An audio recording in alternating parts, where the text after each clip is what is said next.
Assalamu alaikum, welcome back. Let's say talk about order by.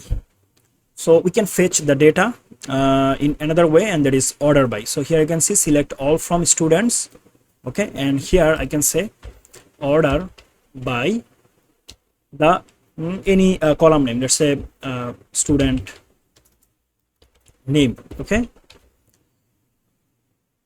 If I execute it, here you can see by default it's showing me as ascending order, right? A, B, C, D, like this. And if I say here DSC, I mean descending order, it will actually show me from the very last to first. Okay, so start, and here you can see the last one was Yamin, right? And it's showing as first.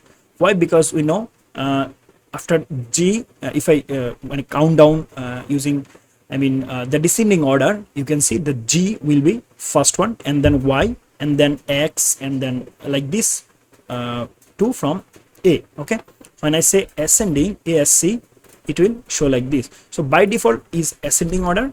If you want descending order, you can see you can set here DESC. Okay, if you execute it, you can see this. Okay, so I hope you understand order by. So yeah, that's it. Thanks for watching. See you in the next video. Till then, goodbye.